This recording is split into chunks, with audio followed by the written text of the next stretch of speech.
आप अपने खर्च करने की आदत से परेशान हैं, पैसे आपके पास आए नहीं कि खुद ब खुद जाने का रास्ता निकाल लेते हैं, आप उन्हें खर्च कर देते हैं। इस आदत को चेंज करना चाहते हैं?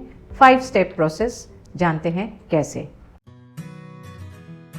नए कपड़े खरीदना, नए गैजेट्स खरीदना, घूमना फिरना किसे अच्छा नहीं लगता, पर क्या कल की कीमत पर आप अपने आज को बेहतर बनाना चाहेंगे, या आज थोड़ी सी कीमत चुका करके कल बेहतर हो ये इंश्योर करना चाहेंगे।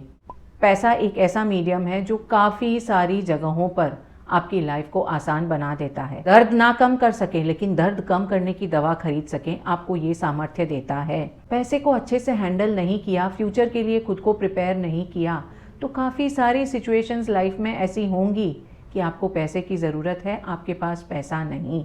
आप अपनी खर्चीली आदत को कैसे रोकें 5 आसान स्टेप्स में। ये वीडियो बिल्कुल भी रिलेटेड नहीं है फाइनेंसेस कैसे मैनेज करना है, ये सिर्फ इससे रिलेटेड है कि आप अनकंट्रोलेबल शॉपिंग करते हैं। आप बस निकले बाहर कहीं और आपके हाथ में जितने पैसे हैं साफ हो जाते हैं, कार्ड्स भी आपके मैक्स हो जाते हैं। आप बहुत खर्चीले हैं, आपको खुद को लगता है खर्च करने के बाद कि ये खर्च ना किया होता तो बेहतर होता, पर उस समय आप उसे कंट्रोल ही नहीं कर पाते। आप अपनी खर्च करने की आदत को कंट्रोल कर सकते हैं, थोड़ी लगाम से शुरुआत करके इसे फुल्ली कंट्रोल में ला सकते हैं। इसके लिए 5 स्टेजेस हैं।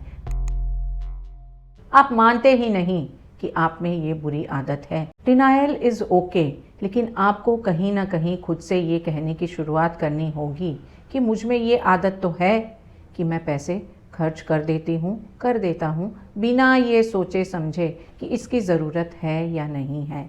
ये समझना ज़रूरी है कि हम अपनी खर्चीली आदतों की एक्सक्यूज़ेस खुद को दे रहे होते हैं, अपने दिमाग को ट्रिक करने की चेष्टा कर रहे होते हैं। अगर आप देखते हैं कि आप पैसे का सही इस्तेमाल नहीं करते, आपके हाथ में पैसा नहीं टिकता, तो सबसे पहले कहीं से तो शुरुआत करनी है। आप खुद से कहें कि मैं पैसे का सही इस्तेमाल नहीं करता या करती, मुझसे पैसे खर्च हो जाते हैं, ये आदत मुझे पसंद नहीं है। इसे रिपीट करें। जब आप इसे खुद से बार बार कहते हैं, आप डिनायल से बाहर आते हैं और आपको धीरे धीरे ये नज़र आने लग जाएगा। आप अपने दिमाग को भी ट्रिक करना बंद कर देंगे, खुद को एक्सक्यूजेस देना भी बंद कर देंगे, क्योंकि आप खुद को ये कॉन्स्टेंटली मैसेज दे रहे हैं कि आपको आपकी ये आदत पसंद नहीं है। आप रेडी हो जाते हैं उस चेंज के लिए। दूसरा, बदलाव की ज़रूरत को स्वीकार करना। जब आप खुद को बार बार ये कहते हैं कि आपकी ये आदत आपको पसंद नहीं है, आप पैसे का सही इस्तेमाल नहीं करते, धीरे धीरे आपको इसकी इम्पोर्टेंस समझ आने लग जाती है। आप देखेंगे छोटी छोटी जगहों से शुरुआत होती है जहाँ पर आप सही इस्तेमाल पैसे का नहीं कर रहे, या ऐसे ही क्योंकि आप बाहर हैं आप खर्चा कर दे रहे हैं, उस समय आपके हाथ कहीं रुक से जाते हैं, कहीं आपका हाथ पैसे खर्च करने के लिए, कार्ड निकालने के लिए आगे बढ़ा, लेकिन आपके दिमाग में एक थॉट आया। ज़रूरी नहीं है कि इस स्टेज पर आप खुद को कंट्रोल कर सकते हैं, हो सकता है उस थॉट को आप झटक दें और आपने जो खर्चा करना है वो कर लें, लेकिन आपको कहीं ना कहीं ये थॉट आने लगेगा। ये चेंज आपकी ज़िंदगी में काफ़ी आसानी बढ़ा देगा। तीसरा, प्लानिंग। यहाँ से एक्चुअल प्रिपरेशन स्टार्ट होती है आपके फाइनेंसेस को कंट्रोल में लाने की, आपकी जो बुरी खर्चीली आदतें हैं उन्हें रोकने की। यहाँ पर आप खुद को पूरा प्रिपेयर करते हैं। अपने खर्चों को 3 भागों में आप डिवाइड कर लें, नेसेसरी, कैन डू या फिर अननेसेसरी।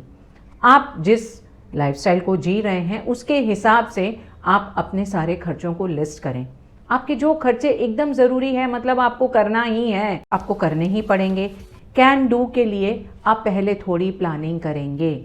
आप देखेंगे आपके पास इतनी सुविधा है, उस हिसाब से आप खरीदें ना खरीदें, और पहली बार ख्याल आते ही ना खरीद लें। खुद को एक टाइम फ्रेम दें कि इस टाइम बाद भी अगर मुझे लगा कि ये मुझे लेना है तो मैं इसे खरीद लूँगा या खरीद लूँगी। अननेसेसरी खर्चों के बारे में ना सोचें। अगर आपके हाथ में उतने पैसे भी हैं, अपने फाइनेंसेस को प्लान करें। आपके रोज़मर्रा के खर्चों के लिए आपकी इनकम का एक सर्टेन परसेंटेज आप रख सकते हैं, वो आप देखें आपकी कितनी ज़रूरत है। आपकी हेल्थ संबंधित कुछ पैसे रख सकते हैं। इन्वेस्टमेंट और फ्यूचर के लिए आप 1% रख सकते हैं। बहुत सारे खर्चे ऐसे होते हैं जो अचानक से आते हैं, इनके लिए हम कई बार तैयार नहीं भी होते, इसलिए उनके लिए प्लान करना शुरू करें। हो सकता है किसी की शादी अटेंड करनी है, आपको बड़ा गिफ्ट देना पड़ जाए, हो सकता है किसी को ज़रूरत हो। जब आप प्रिपेयर रहते हैं तो ये उतने भारी नहीं लगते। नंबर 4, आपने जो जो प्लानिंग की है अब इसका एक्शन अपनी लाइफ में लें। आप देखें कि आपकी प्लानिंग के मुताबिक ही आप चल रहे हैं या नहीं, या फिर भी कई ऐसी जगहें हैं जहां आप कंट्रोल नहीं कर पाते। Number 5, controlling your finances. Denial की स्टेज से बाहर आकर आपने स्वीकार किया कि आपको ये हैबिट कंट्रोल करने की ज़रूरत है। आपने प्रिपरेशन की और इसे अपनी लाइफ में उतारा। तब आप देखेंगे कि आपके फाइनेंसेस पहले से बहुत ज़्यादा आपके कंट्रोल में हैं। आपकी हैबिट बन गई है कि आप सोच समझ करके पैसा खर्च करते हैं, जहां ज़रूरत है वहां खर्च करते हैं और फ्यूचर के लिए भी पैसे बचाते हैं। हो सकता है कभी कभी आप वापस पुरानी हैबिट पे जाना चाहें और पैसे खर्च करना चाहें। वंस इन अ वाइल ठीक है, आपका कुछ मन किया, आपने खर्चा कर दिया, पर धीरे धीरे आप देखेंगे ये आपकी हैबिट ही हो गई है।